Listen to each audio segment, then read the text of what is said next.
just giving you a little high idea that how I worked, and same way you can also try to understand how the things actually working. Okay, see, whatever you have, okay, like for example, just see what we exactly need when we work as a data analyst. Okay, let's try to understand that part. That what we need. We don't right now understand in terms of Power BI. Just try to understand in terms of what we need as a data analyst. Okay, so see, Okay. Yeah. three things are very major key factor or major key role things in any profile. Either you work as a data engineer or a manager position or anything, or marketing, sales, whatever it is. Like if you're working in a IT company, so what exactly you need to understand first of business first, right?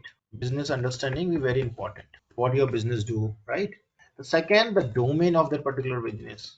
And the third is what's a business requirement. I know you've already experienced, you know, these things, these three factors, right? That what my business does and in which regarding my business domain it is. And the third is their business requirement, right? Based on requirement, we do our analysis, we do our ETL, we do whatever is requirement for that particular business, right? Now here I'm taking one example. So for example, I'm working in a health domain. So health domain, health department is my business, right? Like either I'm working as a lab or might be working on a medical something, like these are things like in which domain I'm working. So sometimes in a health domain itself, I'm working in the marketing team. Sometimes in a health domain, I'm working in a finance team, right? So these are my domains. And business, so for that particular running a business, what requirement, right? Might be it's a data or marketing skills or whatever the skills you requirement for that particular running the business. So these three things required as a data analyst actually. Why we required? So these are actually three soft skills, but these are very major key skills which required in any platform, any particular business role or platform. But as a data analyst, you should to understand what your business does. So you will able to understand what's your requirement, and based on a requirement, you can make a query or whatever it is, right? So that is a very key factor over here. Now, how a IT company work as a data analyst? So before data, what we need? So first we need a database, right? I need a database. So if I need a database, so install particular write a data or particular write you can say customer data or anything I data. If I need a database, for example, I need a employee database or company database. So what I need for filling the data, yeah, or a data entry, I need a particular software, right? So I need a data source for it, right? I need a data source. Mhm. Now we have only three types of data, only three types of data in the market. One is structured, semi-structured, or unstructured. So structured, and we have semi-structured, and then we have unstructured. Only three types of data in the market, types of data we have. I'm not talking about data types, I'm talking about the types of data we have. Okay. Now, if I talk about the structured one, so structured says two-dimensional data. What 2D is means, which have row and column, like an Excel sheet, right? We already see this. Mm. The semi-structured means one dimensional. Now, what one dimensional? It is always in form of key pair value. So it will written like a key, and then it will written like a value here. And this is called a semi-structured. Now, what is unstructured? So see, unstructured is also 3D, but it is also form of 2D or 1D might be, but it is a huge amount of data. Now, example of it, if I go with the PDF file, okay, long text file. Also, it covers SQL as well. It's not like that. It doesn't carry a 2D dimensional data. A lot of people have misconception that unstructured data only have video or audio data. It also have a SQL like raw dimensional data, but it will be the unstructured way. Okay. Mm. So, what about the final task?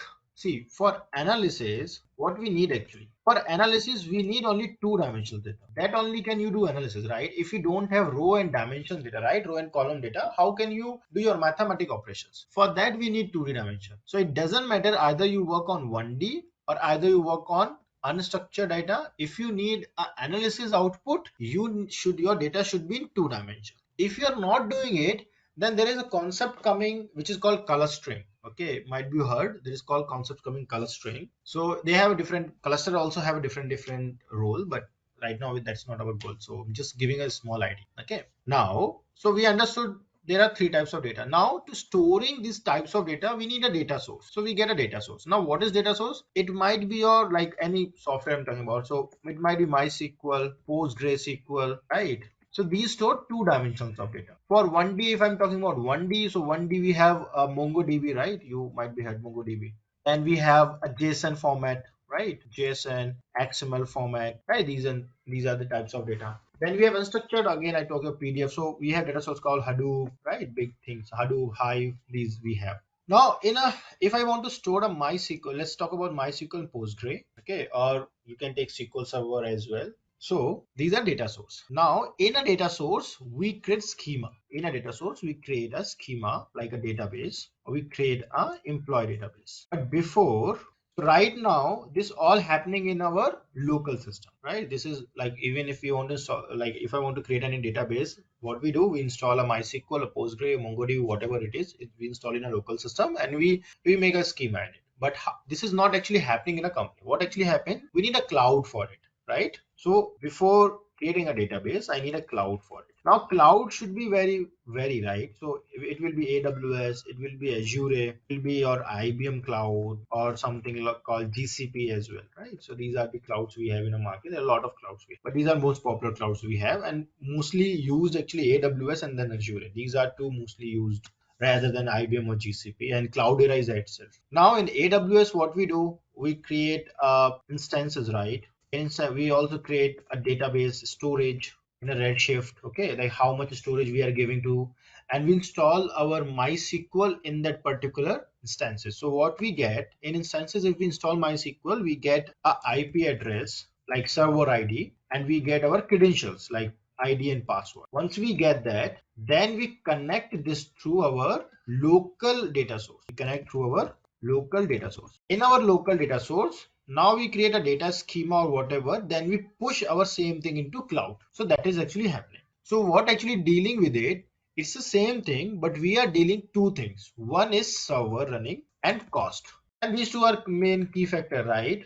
Like when you're running a server and if you're running 24/7 any particular server, it will be have some cost, right? So that thing we have to deal with it. These things are really matter when you're working in a data analysis. Why these things are matter? Suppose you have a big query right now. If you see, let me show you something. So I just have this one big query. It's not that much big, but just have some 100 lines of query. Or you just, there are a lot of big, but I'm just giving an example, okay? Now what happen if this query is not optimized? It will take some cost, right? While performing, it will enhance, like it will make some issue with my performance, right, in a cloud. So what I need to enhance my query itself as well. Why? Because it takes some storage of RAM, and while running it, so what our job is as a data analyst, definitely we have to see that either whatever we working right now might be as an analyst job or as a data engineer or any transformation job we do.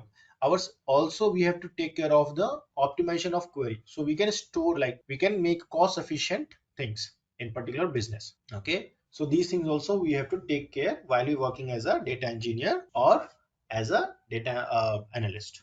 Now, this thing you understood, this is, I'm just giving brief idea that how before Power BI, what things you should, just basic idea, what should things you need. It's not mandatory you should learn, okay? It's not mandatory you should learn AWS. It's not mandatory you should learn cloud architect and all solution architect. These things are not mandatory. It's just you have just idea that how your data is coming up. That is mandatory here. That you should know that's how your data coming up. Because mostly people getting error with their particular credentials, with their servers, okay? They are not getting errors while they creating database or while they performing their query. Mostly they getting the errors with the particular when they're working on a cloud, okay?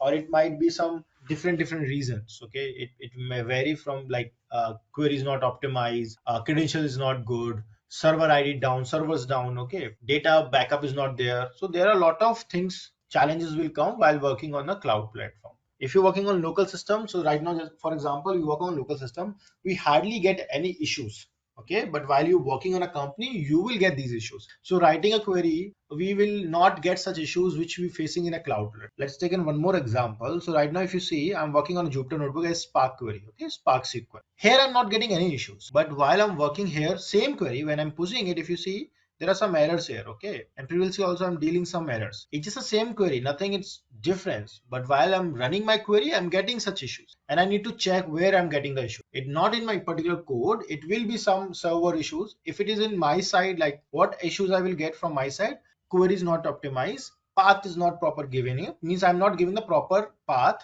or something which the data while I'm pushing it, I'm not getting it, okay? But while I'm working in a local system, these issue will not come because we know that path or whatever we storing our local system. So these things we have to take care it while we're working in a Power BI in server. Okay, so there is one module called Power BI server. So these things comes later. As we training part, we just see only 1 or 2% because I cannot show you the complete thing as I'm not using any cloud for Power BI right now. I just give you some idea how it worked. But again, it is actually big platform while you working in a company because you need to take care of a lot of things. So a lot of people, what they use Azure SQL Server Agent as in Power BI, and they use OLP Azure Analysis Services for running their particular query in Power BI with use of DAX functionality. Okay, and DAX is very important thing.